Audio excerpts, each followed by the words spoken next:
What if supporting small companies wasn't just for investors, but for all of us? Consumers, partners, creators, and communities. This is Alpha Wolf Impact.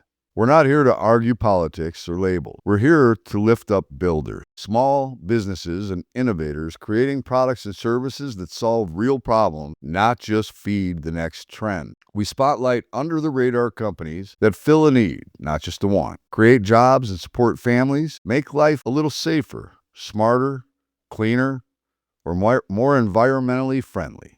Alpha Wolf Impact isn't just a stock-picking site. It's a movement. You can support these companies by how you buy, how you share, how you partner, and yes, sometimes how you invest. Together we help shrink the adoption curve for solutions that make the world just a little bit better. No matter who you are, where you come from, if you're tired of the divide and believe we win when we unite around solutions, you are in the right place. This is Alpha Wolf Impact. I may own shares or have consulted for this company and may buy or sell these securities at any time. Before buying or selling any security, do your own research and consult with a licensed financial advisor. This is not a paid-for promotion. I am not a financial advisor. These are my own opinions shared for educational and entertainment purposes only.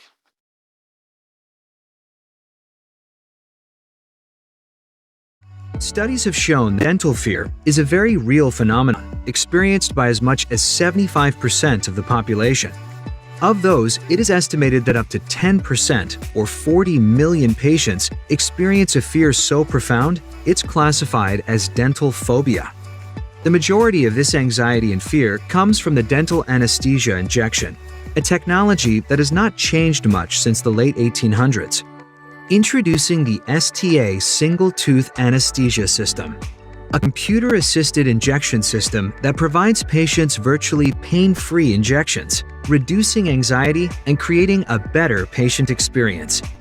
The STA works by delivering anesthesia at a controlled rate, keeping the injection just below the patient's pain threshold. A recent survey of patients who received injections with the STA showed that 100% of them preferred an injection from the STA over a typical syringe, and 79% said they were more likely to refer friends and family due to the improved experience. But the STA provides much more than just pain-free injections. Because of its unique technology, the STA can also provide no collateral numbness, instant smile line assessments, 60 seconds from injection to profound anesthesia, a reduction in the need for giving block injections. And because of the better patient experience, the STA has been shown to increase practice case acceptance rates by as much as 11%. And the STA is proven technology, with over 75 clinical papers and studies supporting the clear clinical benefits of using the system. I've been using the STA Single Tooth Anesthesia system almost since its inception. I believe in it, my patients believe in it, it has become part of the nature of our practice. The STA Single Tooth Anesthesia System, improving the patient experience while differentiating your practice.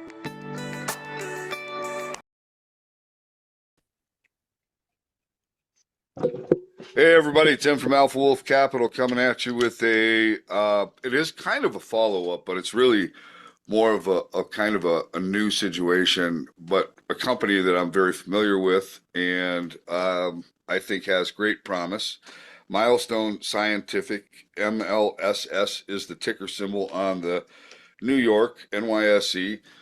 And the new CEO that has been there for 11 months, Eric Hines. Eric, thank you for coming in to do this interview. I appreciate it, Tim. I like to follow your channel on YouTube, so I've been involved in a couple stocks that you followed over the years, and I like that you just shoot straight. Yeah. So listen, I love what Milestone Scientific does. You just educated me on something I didn't know, which is you guys have quite a patent portfolio over there at Milestone, right? Yeah, so I think when it's all said and done, we have I think 335, call it 300 plus patents across many, many, many different countries, and that IP is wonderful. Probably the active part of the portfolio is somewhere in the neighborhood of 125 patents for STA and for CompuFlow.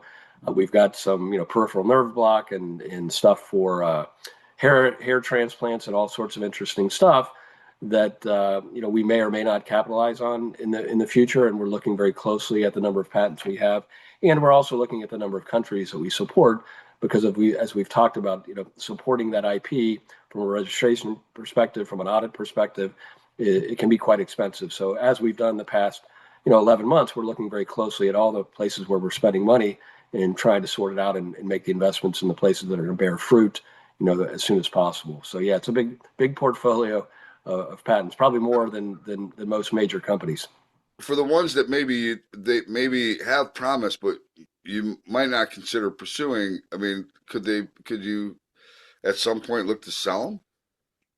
Yeah, I mean that always seems to come up. It's probably a little bit trickier and time consuming than you might think. Yeah, And some of these patents are aged too, right? So new technologies have emerged and so forth that perhaps displace them. So there might be a handful that are sellable, but again, right. there's a whole process that's involved with doing that. There's entire companies, I think they call them patent trolls or something, that will actually do that for you. But yeah, it's a consideration, but I'm not sure that it's something the community should be actively thinking about. Right. Okay. So, Eric, do me a favor. For those that don't know what Milestone does, can you just give us a brief rundown of what that is, and then maybe give everybody a little history on you yourself and how you got here? What attracted you to this opportunity? Yeah, so the company has spent most of its time in the dental market. So we serve the dental community primarily on the anesthesia side of the equation. So, our claim to fame is that we allow you to anesthetize a single tooth, thus the name of the product, which is the STA Single Tooth Anesthesia.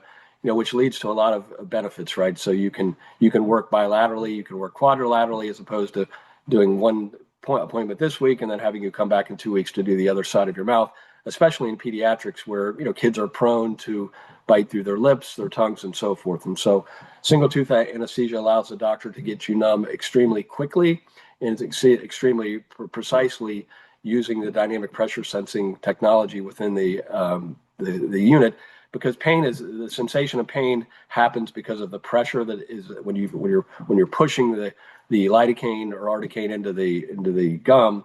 The harder you push, the more pain you typically have. And so we inject dynamically with algorithms that sense the pressure and slow and speed it up based on the pressure. So therefore, it's not as painful.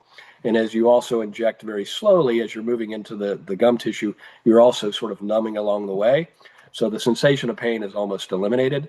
So there's a pain aspect for just the overall experience, but there's also the fact that you don't leave, as I think Tim, you pointed out, drooling from the office and not able to go back to work, or being able to talk properly because your entire face is numb. So the dental part of the business covers about the majority of the revenue, and now we've taken that same technology and we've applied it to the medical arena with a product called CompuFlow, where we've taken the same dynamic pressure sensing capabilities and applied it to doing injections epidurally, which is into the spine for pain, for epidurals, and so forth. And the key there is that we are sensing at the tip of the needle every 4 times per second. We're sensing the pressure, and when you receive a traditional epidurals are using loss of resistance LOR syringes. So when the doctor tactily feels the loss of resistance, he or she stops with the injection. We're actually supplementing that and confirming that by showing the pressure drop both visually and audibly, so that when you get to that pressure drop of down back to zero, you're in the spot, right? And so we make the claim, and it's not absolutely the case, that we help reduce wet taps, right? Wet taps is when you actually puncture the dural space and you get into the cerebral spinal fluid, and it results in a lot of problems clinically. 1 to 2% of the time that happens, but it's not good when it does. And so we're really just there to be, help the doctors be a little bit more precise and to help them confirm that they're in the right spot, especially for strange anatomies in the cervical and thoracic areas where you've got the ribs that are interfering with the fluoroscopy, and in unique anatomies like scoliosis and or potentially obese patients where it's a little bit more tricky when you're having to go through layers of tissue. So that's kind of who the company is. How I arrived here was I'm an investor. So I was an investor in Milestone over the course of the last, I believe it's almost 7 years at this point. I think I started investing in 2019, primarily because I had a jaw surgery back when I was younger, and it was very difficult because of the scar tissue to get me numb. And so when I arrived at a doctor, his name's actually Dr. Imperial here in Cincinnati, he's an endodontist who used the STA and was able to very quickly get me numb, as opposed to my traditional experience, which was cartridge after cartridge of lidocaine, which caused my heart to race and blood pressure to drop and all sorts of interesting things.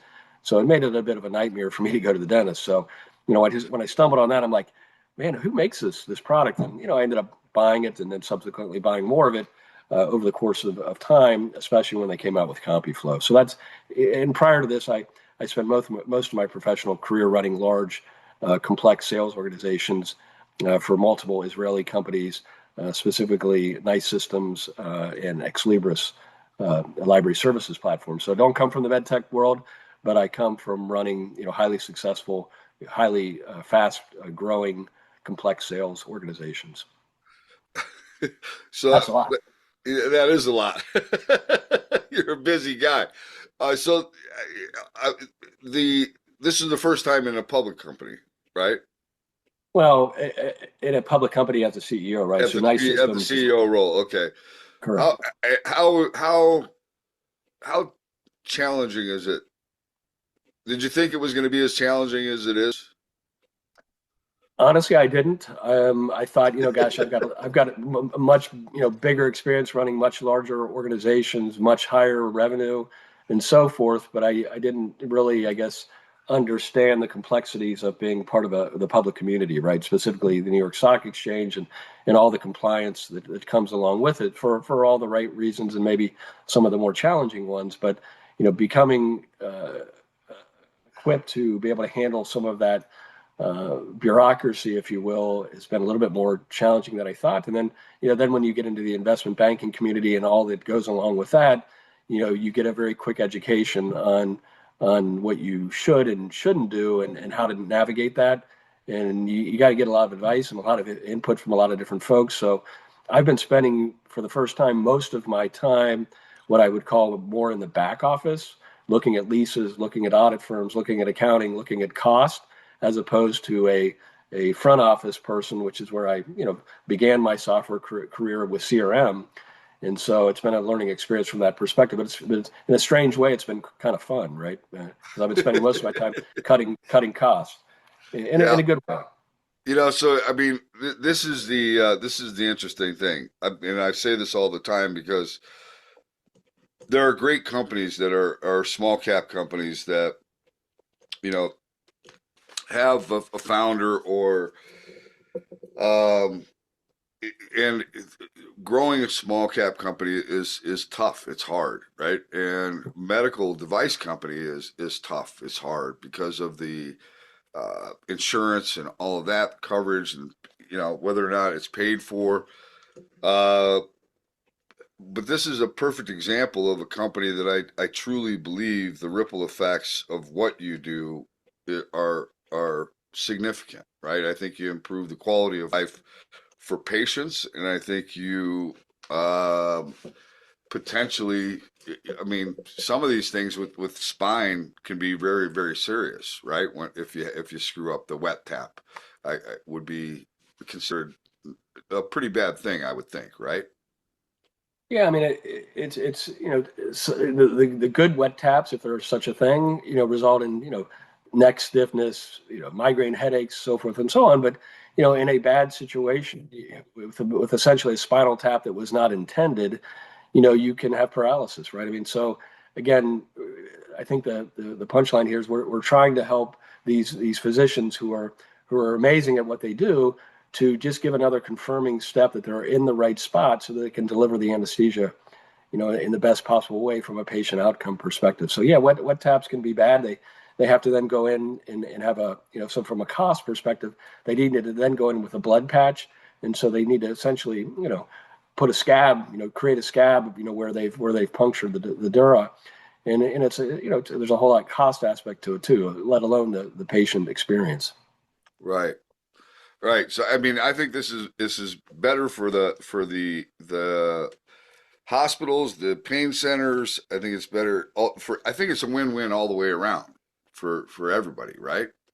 Yeah, no, and again, we talked a little bit earlier about the fact that these dentists and or anesthesia folks, the neurosurgeons, whoever's administering these shots, they do become quite efficient at doing this, and so when they're that good at it, to have to spend extra money to do it and get an additional line of security sometimes is where they push back, understandably.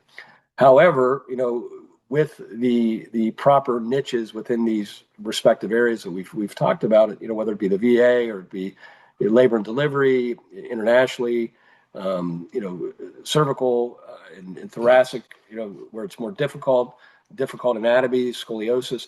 I mean, it's just an extra confirming indication that you're doing the right thing. And so I think what we'll find, as opposed to becoming the standard of care, which we would all love, that we will find ourselves in a large portion of different areas depending on the situation, right? And so the good news is there's all sorts of, spinal stimulation is another one, where we just had a study come out from the University of Texas medical branch talking about how much more effective using the CompuFlow instrument versus traditional LOR syringes was in a spinal stimulation implant scenario, right? So, just constant confirming. We just got another study back just today from Montpellier University in France talking about the use of CompuFlow for pediatrics. So every day we turn around, there's more use cases for the product. But again, I'm not sure that it will ever be the standard of care, but it doesn't need to be in a market where there's $20 million epidurals done yearly globally, right? I mean, Right. So, 11 months. I typically, for me, it's when you get a new leadership team in, it usually takes somewhere around 2.5, 3 years, right in that area is where really things start to really kick into the new CEO's vision and strategy, right? You feel you're pretty far along with where you feel you're where you want to be right now. So it's I love the fact that you give a CEO 3 years, right? Because the investment community is not that kind. There's not a day that goes by that, including the first 3 to 6 months that I was here, that people weren't calling me, asking me when this thing was going to be ready to go like a rocket. They need to understand you're not a magician, right? I mean, if you were a magician, okay, maybe, but look, this is reality, folks, and when you walk into a situation, first you have to figure out where the hell are you, right? I mean, what is the situation, and that requires a lot of uncovering and a lot of digging and that's why you're doing the back office stuff, right? And that, thank God you're doing that, because you have to get the foundation has to be solid first, right? And you've done a couple of difficult things. Raising capital was one of them. But do you feel as though, I mean, you've been there 11 months now. Are you happy you took this position? No, I am. It's funny because, people, ask me why in the world I was willing to take this on. And it's like anything else. You find out how deep the water is when you actually get inside the four walls. And I have to, remind these investors sometimes, and I'm one of them, right? And so I feel their fatigue, I feel their pain and everything else, no pun intended. But, I always had this rule of the third guy or gal in, right? If you're in sales, where I spent most of my career, the first person comes in and kind of, starts driving out to the territory and figured out where all the bodies are buried. The second person, after that person gets frustrated, leaves, and comes in and builds the pipeline, and then the third person that comes in and makes all the money, right? And so I hope I'm the third guy. I'm not sure that I am, but to answer your question, we're on track, right? And unfortunately, it's not going to be 12 months. It's probably going to be 24 to 36 months. But all the things that we're doing are setting ourselves up to have an incrementally successful next 24 months, right? And I'm the person that's not going to tell the market how amazing and wonderful things are going to be, 6 months from now or 12 months from now. We need to show them, right? I mean, and showing them through cost reductions, and we're going to start showing them through top line growth. And but I think 3 years is a reasonable time. I'd like for it to be sooner. Maybe it will be, but a lot of work to do. I think you're making some very positive moves. And look, my thing is I like to be in things early. I don't want to be the guy that's chasing, right? I don't like FOMO. That's not my thing. I like to be in because if you can recognize you've got good leadership, I've already thought you had a very good product. There were some challenges with the leadership, and that happens. I mean, it happens. You get that with founders. Founders seem to think that they have to be the person that takes them from point A to point to the finish line. And a lot of times, unfortunately, they're not equipped to take them to the finish line. So they want to stay in for whatever reason. A lot of it sometimes is just ego, right? But they can still be the architect of everything and put the right people in to get you where you want to go. That's, I think, even more admirable when you build something. I understand it's your baby, but if you want to see it all the way through, put the right people in place, right? And sometimes that means that that's not you, and that's a hard thing for people to swallow, I think, sometimes. But this is a great company with a great product that got a little off track, and now you've got somebody that has skin in the game because you were an investor in the company. You were also a patient, so you went through it and understand. I mean, that's what got you to invest in it, right? Yeah. Was that you went through, you got the treatment and said, "Holy crap, this is amazing compared to what you had gone through." Nobody likes going to the dentist that I know of, unless unless you have some kind of you like pain, or that's probably not one of your favorite places or trips to make. So if you could have a system that literally makes it so that it's a one quick injection and not your entire face, I would think that would be a pretty attractive thing for most consumers. Right. No, I mean, the trick, as we've talked about, I mean, I'll tell you just a little story because I think stories are important to the overall story. My wife had a tooth problem this past weekend, and she doesn't go to the same dentist that I do. I only go to STA users, right? And so she couldn't find a dentist because all the dentists were off for July 4th weekend and so forth. And so Dr. Peck, my doctor, agreed to take her on, and she ended up having to get like a crown replacement or something. In any case, he used the STA, and she came back and she's like, "Oh my God, that was like the greatest thing that you got to use me as an endorsement." Like, Heidi, you don't know how many people that actually have that experience that want to share that story. But until we can get the public, almost demanding that their dentists, consider this, and it's trickier, right? I think even in the past they talked about having these huge billboards all over the place, promoting it to the public, because the holy grail is to get to the public saying, "Hey, if I'm going in for my to my OBGYN, I'm going to tell him or her that, hey, I want you to use this. When you guys give me my epidural, can you use this CompuFlow thing, or to your dentist?" And if we could ever figure that out, it's game over, because we've got about 1.5% to 2% of the market in the dental business, right? But people that have the experience will never want to ever have it done any different way. And that's why it's easy to work here, right? Because like you said, I've been a patient, I've been an investor, I believe in the technology.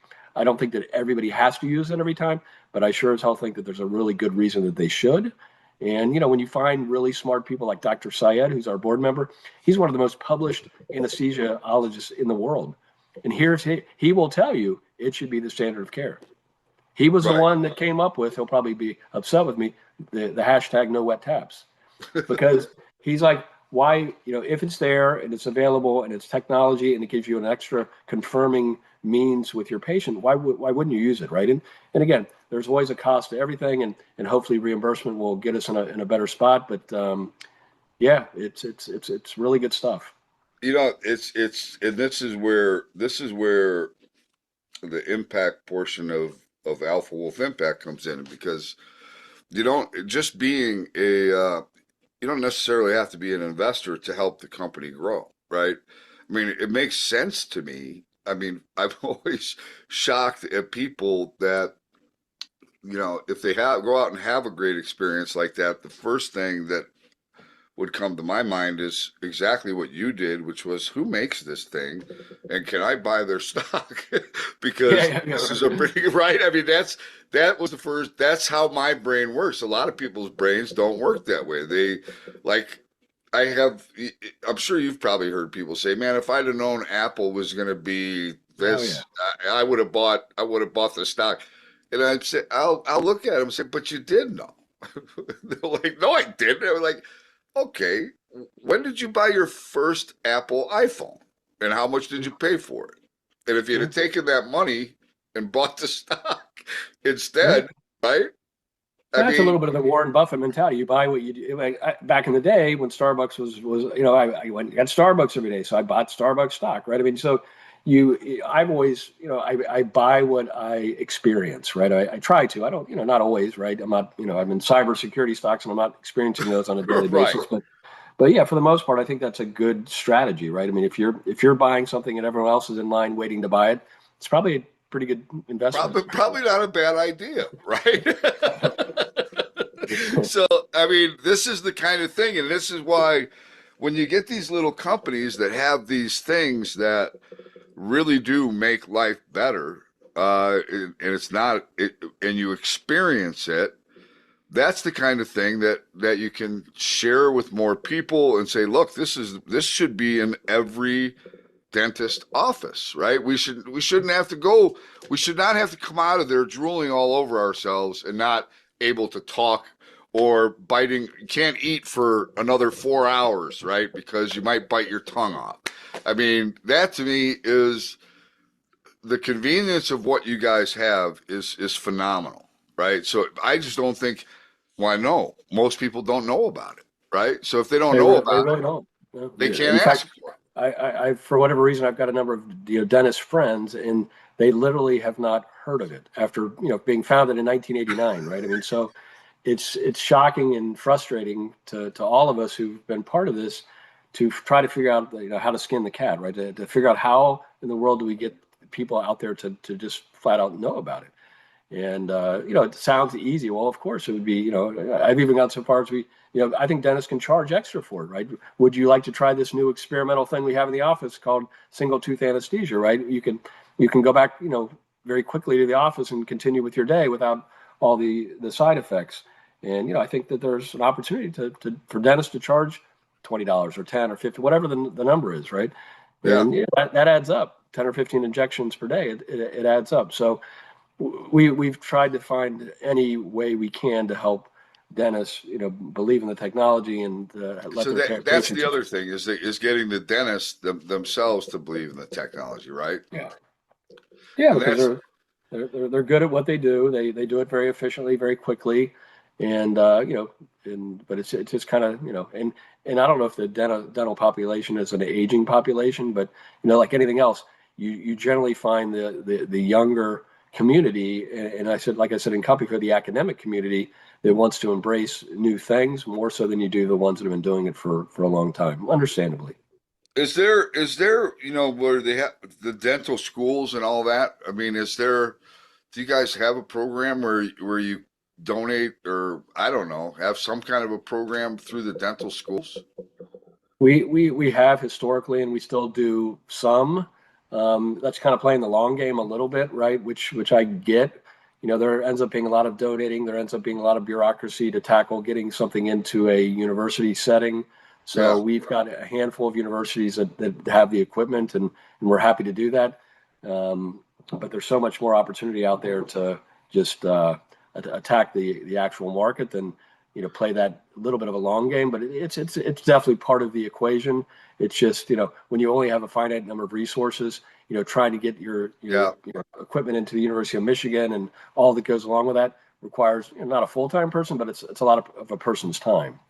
And it's definitely a long game play, which is smart, but it's, we got to pick our and choose our battles. Right. No, it makes sense. And that is why nobody's ever heard, when it's a small company and you don't have a huge sales force and you don't have a unlimited marketing budget, it's tough to get the story out. It's tough to get people to know the product, right? Yeah.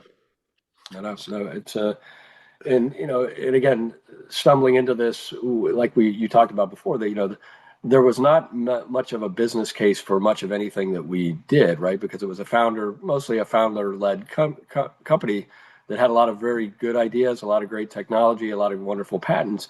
But someone would come into the trade show booth from Uzbekistan and say, we've got to have this in Uzbekistan. In fact, we just got approved in Uzbekistan for any Uzbekis that listen to your channel. But so there's this whole process that you go through to get registered and get approved, and the FDA equivalent in Uzbekistan. And I'm like, why are we chasing not that I have anything against Uzbekistan, but there's so many other places, right? But that's just how they operated, right? I mean, the squeaky wheel, whatever you want to say, the next day would be, another obscure country, Cabo Verde. I'm kidding, of course, because I didn't know that Cabo Verde was a country until a few days ago. Pretty miraculous that they made the World Cup, right? But right. So you find all these things that they're doing, and you ask the basic question. So what is a business justification for going into this country that cost us $60,000? Brazil's a prime example. Everybody has to be in Brazil. It's very difficult to do business in Brazil. You need to manufacture your products in Brazil, or you're subject to all kind of tariffs and taxes and so forth. And so, as sexy as it sounds, it comes along with a lot of back end challenges. And so you have to constantly be asking, okay, if we're going to do that, tell me how much you're going to sell the next 5 years in Brazil, right? And usually when you ask that question, people kind of step back because they got to do some work, right? But we try the best we can, or trying to do better, to asking about what is the business reason for going after this market or that market, right? And it just wasn't being done as meticulously as it should have been, and the company burned through through the course of its history $130 million worth of money, right? Right. And it's just not acceptable, right? I mean, in the market, showed them that it wasn't acceptable because they, put the stock at where it is, unfortunately, today. But hopefully moving in a better direction here shortly. And I think you're making some. Can you tell us some positive steps that have already occurred that you're feeling pretty good about? Yeah. So, I mean, like I said, tremendous amount of cost reduction. I think we've reduced probably $1.5 million in expenses in the past, 2 or 3 quarters, right? I mean, so again, the goal is to get this to a zero cash burn business in the first half of 27, on the heels of losing, $5 million per year. So, right. I mean, I think that's one heck of an accomplishment. We have brought about 40% new people to the company. So some people have left. Others have arrived, and we're hiring, the best of the best. My VP of global sales has spent his whole career in medical equipment. He's the prototypical athlete, Division I, who worked for Stryker, worked for Bard Access, worked for Brain Labs, running their worldwide business, and more recently had his own spinal distribution business in Dallas, Texas, called 1020 Medical. So, the people that we're bringing on board are med tech, sort of stars, and our sales team that we're adding to and supplementing are fantastic. I think the market has seen that we're changing out the board over the past handful of months, and I think that will make an impact on our business. And then on the sales front, we're really prosecuting the medical side of the business with a very sort of formal process, with having a reimbursement team that supports our medical offices, a call center that they can call and help adjudicate some of the claims that they're processing, And, we're doing it a little bit more systematically than, what I would call kind of a spray and pray, right? We pushed CompuFlow out all over the world and then didn't support it, right, properly. And it just sort of waned and eventually fell off the vine. So we're trying to do things a little bit more systematically with a business case to justify it, and putting the sales resources and the infrastructure in place to do that. So, we've made tremendous strides forward here in the past 9 or 10 months, and I only see it getting better here forward with the new team. Do you feel as though you have a good portion of the tough stuff out of the way? Yeah, I think, well, depending on how you look at there's two aspects to the tough stuff. One is the bottom line, and the other one's the top line, right? So I would say we're 85 to 90% of the way done with, getting the company a little bit more operationally efficient, and I think that we're probably 25 to 30% of the way on the top line as far as, really putting the plans in place to press forward on the top line. So again, we've been doing that incrementally along the way for the first 9 months, but you'll start to see us pivot towards a sales machine. That's when it gets fun, right? I mean, going through the other stuff, that's tough, right? Yeah. 100%. And we've got a brand new marketing person who is just, we're now, if you see on Facebook and Instagram, please follow us, with CompuFlow and the STA and so forth. Hey there, folks. Wanted to insert this video. It's a 1-minute video. It tells you kind of what the CompuFlow system does. That way you're aware of it and can request it if you have to have some kind of a surgery or something like that. I think it's important for people to understand what this does. So here's the video. Dr. Miguel de la Garza, interventional pain physician with anesthesia training. They've been utilizing the CompuFlow system for approximately a year now. We're going to do a lumbar epidural at L5S1 for this patient.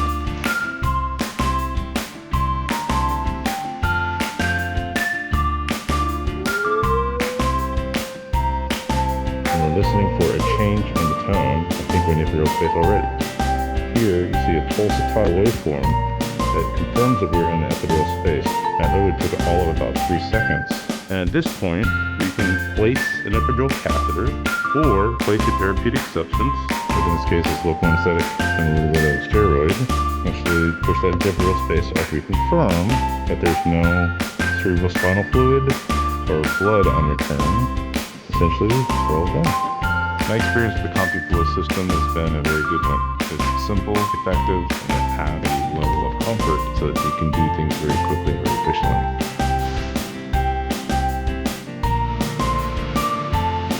I think it's the wand STA is the handle for some of the different things, and you'll see that our followership is exponentially higher than it ever was. We're generating probably 50 to 100 leads between dental and medical per month, and right now I'm in the process of putting together an AI bot that will sit out on our website and sit out on Facebook that will help sort of prosecute these leads, because what's happening now is we have so many leads, and as a former sales guy, when you get a lead, it's like the holy grail, right? You never get a lead, right? And so we're getting all these leads, but then you go to call a dentist, and guess what? He or she is working. You go to call an anesthesiologist, and they're in a case, right? So we've got to capture these folks at the moment that they literally fill out a couple pages of stuff, right? So we're using AI to do that, and we're about ready to launch that here in the next week. Probably launch it at Aspen, where we'll have Flo and Milo, who are going to be our chatbots, are going to help us go after these leads. So a lot of cool stuff happening. Yeah, I like it. Flo was like, wasn't she from what was the name of the show, the Diner show back in the day? Yeah. I love it. Flo and Milo. So you're right. We're finally starting to laugh, right, and have a little fun. You're starting to have some fun, right? Because it's been brutal. It's not right? been fun. But that is what makes it worth it, man. I mean, look, if everything was easy, right, it wouldn't be worth doing. I mean, it's those tough things that make it it's way more gratifying once you get through all the tough stuff, right? I follow, John Wooden is a person that I like quite a bit. He's written some great books and he has some wonderful sayings. But he says, one of his ones that I like the most is the journey is better than the end, right? Meaning, what you see and hear and do along the way is much more important. And even I think the other night with the World Cup, they were, or I think it was the World Cup, they were interviewing people about the experience and everything else, and it was they talked about the funnest part of the experience for them was the dinners together and the new cities that they were in and everything else, not necessarily the game itself. It was more about the experiences that they had with their teammates. And and I always tell my son and all my kids that nothing that is nothing good comes from something that was simple to do, right? I mean, it's the most difficult things that you remember that and have the biggest impact on your life. And yeah, this one's right up there. Yep. Well, look, I am glad to see that, because for a little while I wasn't sure if Milestone was going to make it. I really didn't. I don't know what was happening.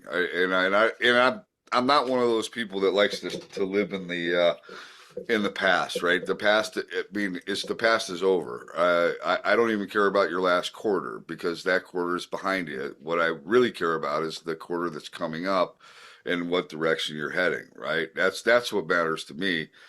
And the fact that you even took this, you're ready to, because when I first contacted you, you said, I'm not ready yet. Right? Yeah. And that's good.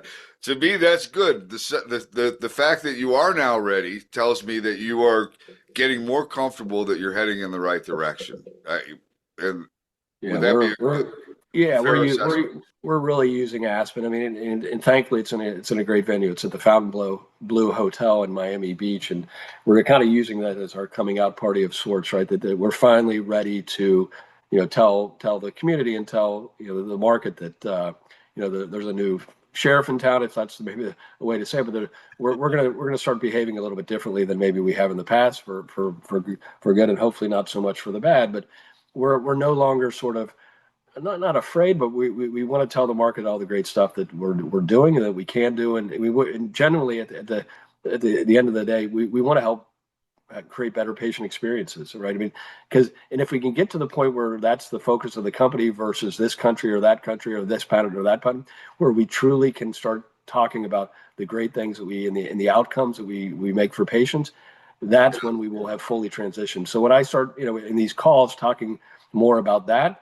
than all the other stuff, then you'll know that we've made it. Because, right now I don't spend much time talking about that.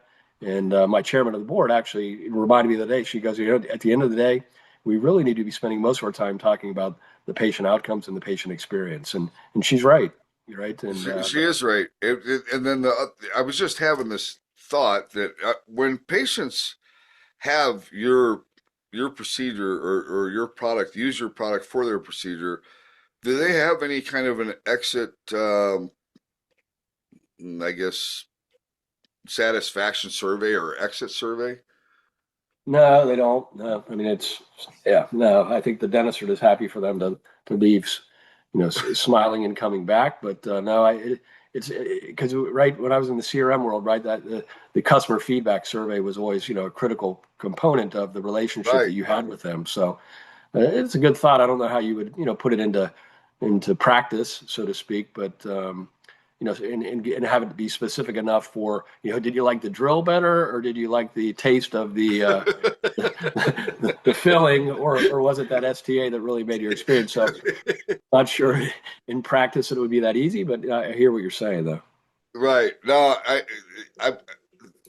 I'm just trying to think of ways. I mean, look, if you've been to the dentist enough times, and then you go back and you have the experience with you, I can imagine, and I can't tell you because I don't know because I've never experienced the product. But I have tried to look for it here in Vegas. So if you go to our website, on the website, it'll tell you all the dentists in Vegas that use at the STA.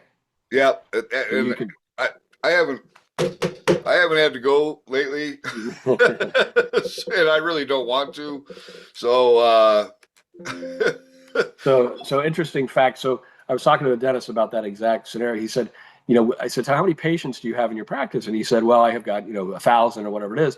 And he said, but just know that we don't count you as a patient unless you come back every 6 months for your 6-month checkup. So if you're someone who doesn't come in routinely for that, they don't count you as an active patient, which makes sense, right? But there's a lot of people, including myself sometimes, quite honestly, that pushes that 6-month appointment, right? Because it's not the favorite place to go, right? No, it's just not a lot of fun.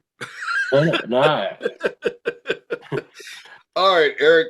When do you think we should? When do you think we should come back and revisit? I think as soon as you start to hear some news about some of the hopefully reimbursement things that are actively being pursued.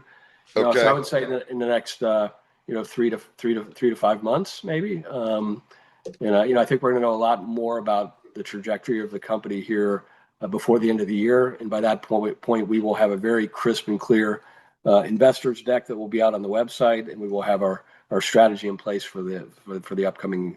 So to be clear, at one point you got the reimbursement, you got the code, right? Yeah. And that's where I was getting really excited, and then literally I couldn't get in touch with anybody, and then it just kind of went. I didn't know what the hell was happening. So essentially, you guys lost it. You got it. Yeah, well, we didn't lose the code. We just lost the reimbursement amount, right? So the reimbursement for Novitas and I think First Coast at the time, I think it was primarily Novitas, was $325, right? And so, if a doctor can make $100 to $200 per injection, right? There's a lot of incentive there to do that when they're doing, some of these practices are doing, 30, 40 a day, right? I mean, you can add the money up pretty quick, but part of that was just because it was sprayed out to so many different offices and so forth that that when you submit that for the $325 reimbursement, there's a bit of a process that needs to be these CPT codes, right? They're almost like alpha codes, before and we will be going for our our Cat 1 approval sometime in 27, and when that happens, or if that happens, then it's a rubber stamp, right? I mean, it's automatic. Okay. So, and that's when the nonlinear opportunity presents itself. Although we think just with a proper reimbursement that there's a lot of runway. Right. Okay. All right. Well, I'm looking forward to seeing the progress, and I think you're going to do just fine, man. I mean, you come off as a straight shooter, and you seem to have a clear plan in place, so it's just a matter of execution. No, it's time to start having a little bit of fun, like you said. Some of the hard stuff's mostly taken care of, and now we've got to execute on the ground. So right, it should be a lot of fun here over the course of the next few weeks, and you're going to see some cool stuff coming out as far as just kind of changing who we are as a company and starting to have a little bit of fun, because it's if you go out and visit some of the sites that talk about this person and that person and who's doing what at the company. Hopefully that will go away, and they'll be talking about the opportunities versus individuals who may or may not have been contributing to the company in the best way. So I think that mostly is past us, and and that's why I say 2.5, 3 years, because you've got to change the culture, right? The culture change, and that does not happen overnight. So. I would just suggest to the investors that have been out, that are in it, that are frustrated. Look, it's not going to happen overnight, but I do believe that the company is definitely on a much better path and much better solid ground. Would you say you got a better footing in place? Yeah, no, and again, hats off and thank you to the shareholders that have been with us for a long time, including myself. I wouldn't be here. I'm frankly not here for my own reasons. I'm one of these people that spends most of my life trying to help other people be successful, and through doing that, it's made me successful. And so genuinely speaking, if I didn't make much money from this whole adventure at all, but I saw that I got people back to whole plus, I would be extremely happy. I tell that to investors all the time that, as much as, hopefully I'll be a winner in that whole situation. But for me, it's about, I look at everybody else as, kind of brothers and sisters, right? I mean, we all bought into this for the same reasons. We all believe in the technology, and let's make it right. Yep. So I love it. Great attitude, Eric. It was a pleasure meeting you, and I appreciate you coming in and doing this. all right, where'd you get that shirt? I might have to get one of those. I love this shirt, man. I love our country. I do. I love our country. Thank you for tuning in to another CEO interview here at Alpha Wolf Capital. Today we had Eric Hines, CEO of Milestone Scientific. I hope you enjoyed today's interview, and if you did, do us a favor, give us a like. How about giving us a share? And make sure you smash that subscribe button. All of those things are extremely important to us here at Alpha Wolf Capital. We appreciate you taking time to do that. Until next time, stay safe. Alpha Wolf Capital wish you the very best of success.